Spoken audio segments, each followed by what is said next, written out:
Vera, love, you're going to have to do without me for a couple of hours. I'm just going down to the stables. Oh, no, you're not. You're coming to the Sunliners with me. I don't know, Betty. All them years we couldn't afford holiday, and now we can. I've got to twist his arm to go on one. Vera, it's an emergency. Hilary Forrest has been on the phone, and they said that jab that they gave Hotshot has done him no good at all. If only I had to send for another bet. For colic? Huh? Give him a couple of spoonfuls of gripe water. Oh, no. It's very dangerous with a horse. His colic can sometimes be fatal. He's not had a scrap of food, not all weekend. Oh, Jack, he's going to be all right, isn't he? I don't know, love. That's why I'm going down there. Anyway, I'll see you later. Hey, well, hang on a minute. I'll give you a couple of biscuits. Try and get him to eat them. Biscuits? For a horse? Well, I did hear Red Rum were very partial to polo mints. Why don't you write him a get well card while you're at it, love? Send him some chocolates and a bunch of flowers.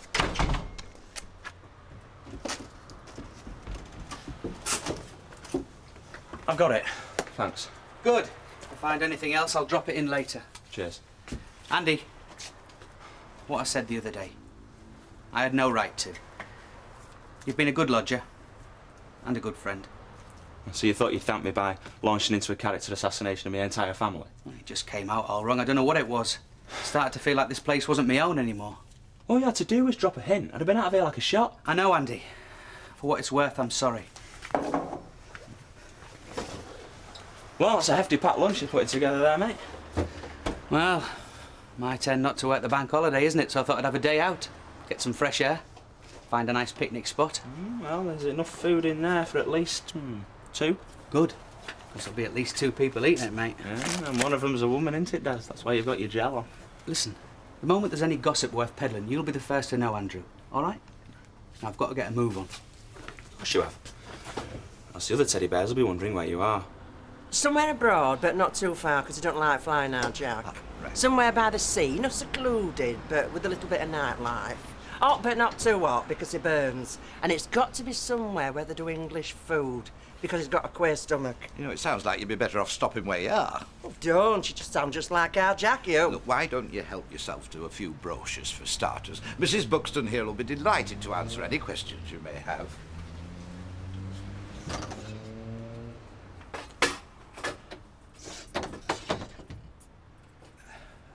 Look, are you sure you want to be cooped up in here all day?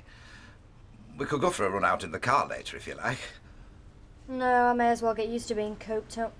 Hey, we'll have none of that talk, do you hear? Oh, face it, Grandad. I'm guilty of conspiracy. I've pleaded guilty. Yes, but you were put up to it by your husband against your better judgment. Says who? I was the one who paid the money to Fox. I mean, Steve's just going to deny everything, isn't he? You heard his solicitor. He's going to say the only reason I dragged him into court was out of spite. Yes, and a jury will see through him in 2 seconds. What if they don't? I'll just carry the can for everything. No, Vicky. Yes, Grandad. I'm going to go to prison. And Steve's just going to walk free. I'm his mother, yeah. Oh, right. OK. Thanks anyway. Bye. I've just spoken to the estate office. He's definitely moved out at Keys, cleared all his stuff out at weekend. Well, what are you worried about? Thought you said you didn't want to see him again. Well, I still want to know where he is. Anyway, I'd quite like to see him to tell him what I think of him. Well, it could be anywhere, Mum. On a mate's floor, down in London, Rio de Janeiro. You don't think he would, do you? We've got a Rio? No, I don't think he can afford it. No, I mean, you don't think he might have just taken off somewhere? Well, I thought I'd crossed my mind. I mean, what's he got to hang around for? Crown Court trial, possible prison sentence, and even if he does get off, his marriage is over and his business is down the pan. I think I'd do a runner if I was him. It's too heavy, this, Mum. Jamie, you have done nothing but moan all morning. You are driving me up the wall. Oh, but I'm not just saying it. It's too heavy. Jamie, I'll take that. You open the lid, lad. Oh, thanks, Bill. You're a gent. Oh, there we are. Oh, I hate bank holidays, don't you? Well, to be honest, Trish, after the week I've just had, I'm glad of a long weekend. I won't mind putting in a hard week's work. Somebody give me a job. Still no luck, eh? I'll tell you what, if I hear that, I'll let you know. Yeah, thanks. Anyway, I best be going. I'm off to football match with our Kevin. Don't want to be late. Can I come? Hey? Oh, go on. Go on, he's driving me mad mooching about the place. And he loves football, don't you, Jamie? Well, like I say, I'm going with our Kevin, and we're going to have a couple of pints beforehand. I mean, it's not often we get a chance to go out together. Not just two of us, like, you know. Oh, I see. Anyway, maybe next time, eh? Yeah, go on inside, son.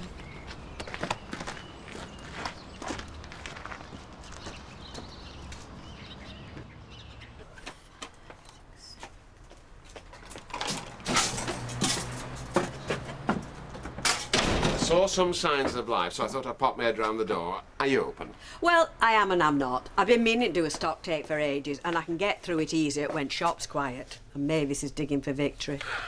Is this something you're after, Fred? Well, I was just on my way to pay my respects to the widow of a recently deceased colleague, and I were wondering, could I buy a condolence card? Oh, be my guest. Nobody I know, I hope. You might do. We were a newsagent. Oh? Charlie Hunty had a shop on Kitchener Street. Yeah, I've known him for years. Only to say hello to. Had a heart attack last Friday. Passed away 5 o'clock Saturday morning. Thankfully, Judith, his missus, were at his bedside. Oh, do you know, I saw him at a charity do less than a month since. He looked the picture of health. How old was he? Can't be more than 60. 59. 59. Is that all? In some ways, I feel culpable, Rita, to be honest. Oh? He liked his chops and bacon on the fatty side, did Charlie, and I always obliged. Give over. It'll be running that shop that's done it.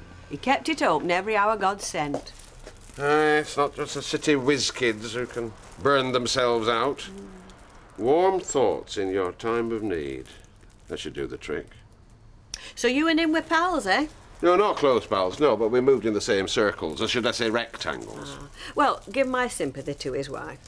In fact, you can do better than that. I'll give you a card from me. That's very thoughtful of you, Rita. Should appreciate that. Well, best thing about this job, as Charlie knew, you can always lay your hand on a card, whatever the occasion. Although I don't relish going through this particular section. Dodo. Thank you.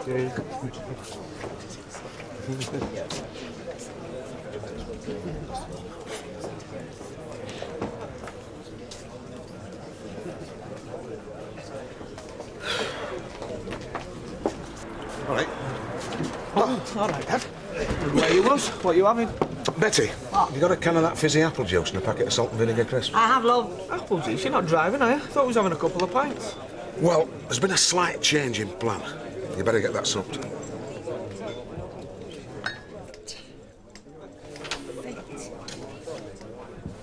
It's not bad news, is it, Jack?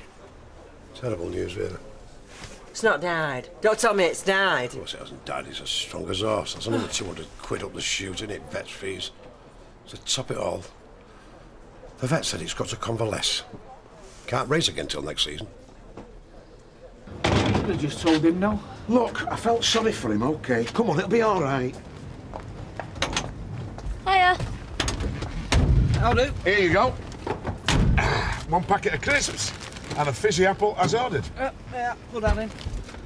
I'll get it. Come on. I can't wait. We're at Kenton I'll be playing. Shouldn't have thought so, no. Not unless someone's pulled off a pretty spectacular transfer deal. Eh?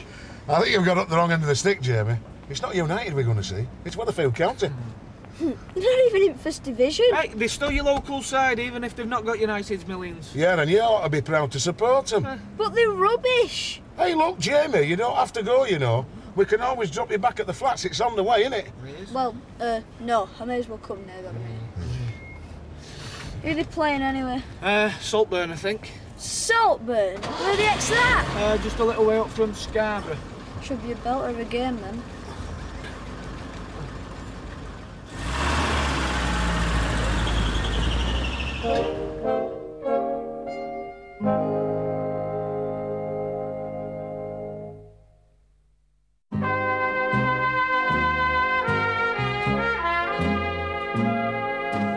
Couldn't you have had a word with the vet while you were there? Ask him to give it one massive injection, put it out of its misery like, put me out of my misery and all. Can't be doing that, that's what's in it. That's euthanasia, can't be doing that, Fred. Well, summit has got to be done, Jack. A good mind to go there with a shotgun and do the job himself. No, you wait till next season, wait till he's had a bit of a rest, and that's when things will come right for us, wait and see. Oh, yes, in the meantime, it's money for this and money for that. It can't go on, Jack, I say, it can't go on. Hello, Rita. What do you have? Vodka and tonic, please, Fred. Vodka and tonic, please, Jack. Incidentally, Judith says thank you very much for the card. She was very touched. She bearing up. As best it can be expected. What we need, you see, is some way of offsetting our outgoings while he's in the stables, like some kind of sponsorship or something. Who's going to sponsor Well, I us? don't flaming know, do I? I've just had a thought. Thanks, Jack. Right. Cheers, Fred. Cheers. Do you know when the funeral is? Wednesday morning over at Dunham Massey, where his mother's buried. I was thinking I might go myself, unless it's just for family and close friends. Oh, no, the more the merrier. Judith will be delighted to see you. You sure? Certainly. I'm driving over.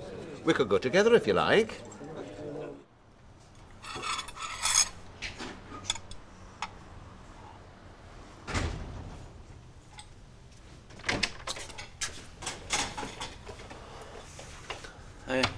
Oh, it is you.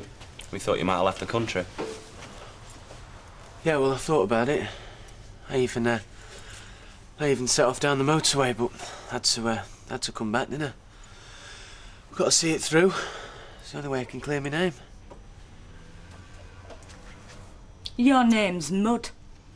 At least it is in this house. I don't know how you've got the nerve to show your face. Nothing like a nice warm welcome, is there?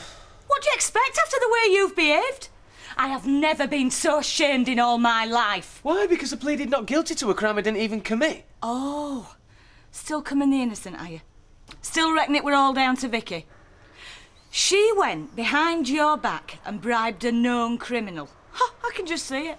Mum, she'd have bribed the head of the flipping Metropolitan Police to keep me out of jail. You don't know what kind of state she was in. And for your information, she gave Malcolm Fox that money to tell the truth. She what? Well, you were in court, you heard what he said. He tried to fit me up because he had a grudge. What he didn't say was that it took $6 grand to persuade him to come clean. Even if all that were true, which I doubt, it doesn't excuse you denying all knowledge in court, leaving Vicky to take all the flack. Yeah, but I had to plead not guilty. I've been told to plead not guilty by a solicitor. And if it wasn't for flipping Nick and Alec Gilroy, Vicky would have done the same thing. It's them you should be pointing the finger at, not me. All right. So they're the ones conspiring now, are they? Not you. Me and Vicky got into this mess together. We were trying to sort it out together. And then Alec and Nick start sticking the nose in and we're set against each other. And they weren't just trying to protect Vicky from you. They were using it to split us up. And if they can land me in prison at the same time, then so much the better. Oh, come on, Steve. Isn't all this a bit far-fetched, even by your standards? Have you forgotten the lengths that Alec went to try and stop us getting married? And as for Nick, he virtually covers his mouth with a hanky every time he walks in the same room as me. As far as they're concerned, I am not good enough for her, and I never will be. And that is what this is all about. Why is it? I don't believe you. No matter what you say, no matter how much it all adds up, deep down, I don't believe you. Well, I'm glad you're not on the jury then. Look, I was going to ask whether I could stay, but I can see you don't want me in the house, so I'll go. You couldn't lend us any money, could you, mate? Oh, I don't see why not. Just about 20 quid or something, you know, just until I get myself sorted out. Yeah, sure. Don't give it to him. Mum! I've been booted out my flat. I've got nowhere to live. I'm skint. You put your money away. You get your bags from the car. I take it they are outside in the car. But I thought you just said... I just said I don't believe your story. I didn't say you couldn't stop it. Go on, go get your stuff. I'll give you a hand.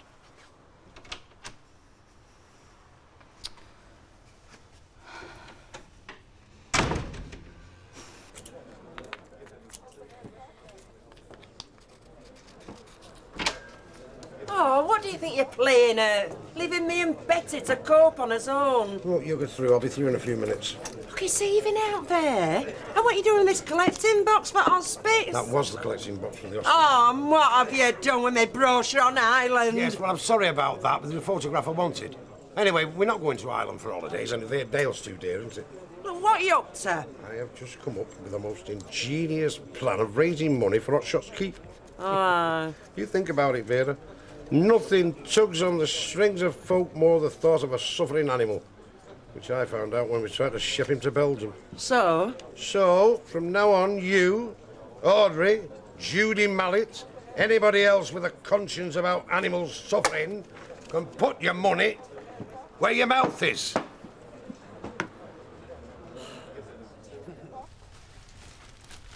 Just dump him down there for now, eh? Yeah. Tell you what, it's going to be a bit of a squash in that little room, innit?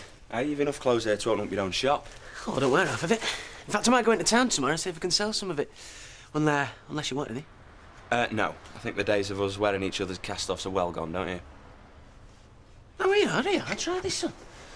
It cost nearly 150 quid, that. I'll let you have it for 30. Oh, yes. And he's smart. It's not really my style, is it, mate? Thanks all the same. Well, I thought maybe you could do with smartening up your image. Might impress that new girlfriend of yours, eh? Oh, well, that's the thing about Anne. She's not impressed with smart clothes or money. Oh, what is she impressed by? Dazzling looks? Sparkling wit? No. She's more concerned with finding someone she can trust. You know, someone that'll stand by her when she really needs it. Shall we get the rest of the stuff in then? Yeah. Well, here we are then. Safe and sound, just about. Did you have a good time, Jamie? Mummy, we're diabolical. I've done better passing in school tea. Hey, you. Now, you say thank you to Bill or you get no tea. I'm not hungry. I had a burger at half-time. Jamie? I've tried to teach him good manners, but once they get the other side of the school gate, what can you do? He's all right. When has there ever been a little lad that wants cheeky? Do you know, our Carl's just the same. In fact, Jamie's quite like him in a lot of ways. I don't know how you stand it. The worst thing about that week I spent in prison was being separated from him. Well, it can't last forever. That's what I keep telling myself anyway. Anyway, let's shoot off. I'll see you, Jamie, yeah? See ya. And, thanks. Yeah, bye, Bill, and thanks again. Anytime. Mwah.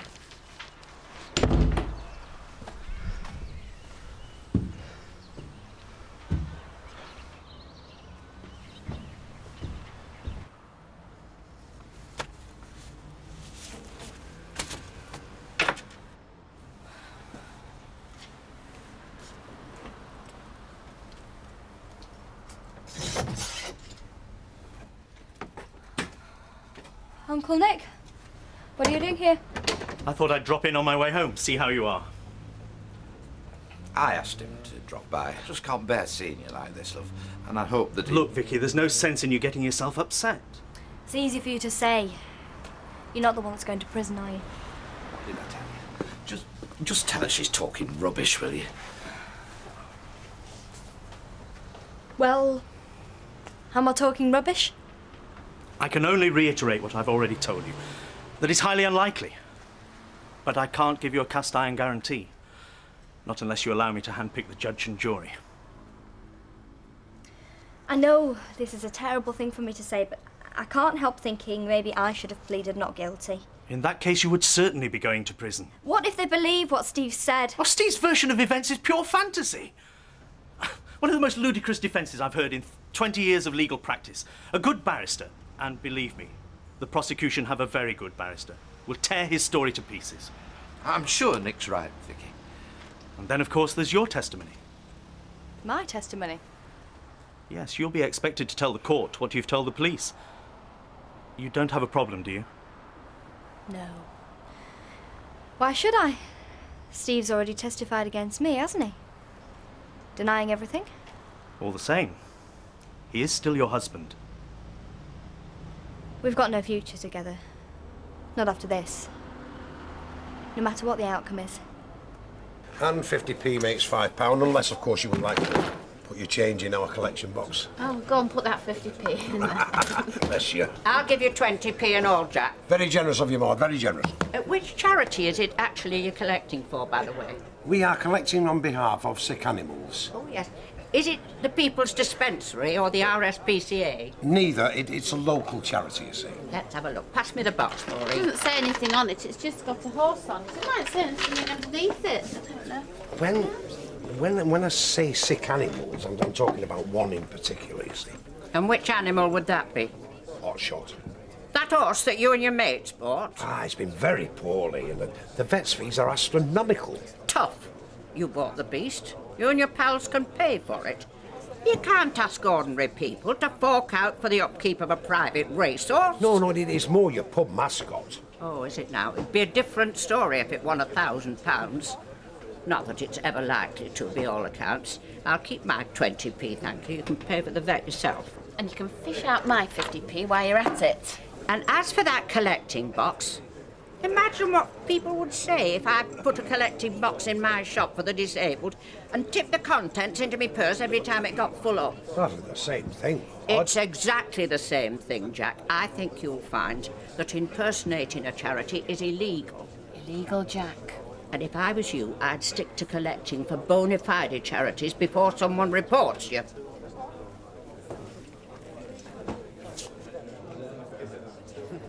Now, don't worry. I know it's hard having something like this hanging over you, but you must try and put it to the back of your mind. At least until you have a date for the court case.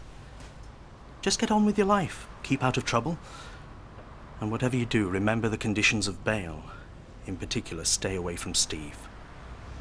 Well, I'm not going to go looking for him, am I? I don't think he'd dare come looking for me. He might, if he thought it would be worth his while. What do you mean? Steve will have had conversations with his lawyers.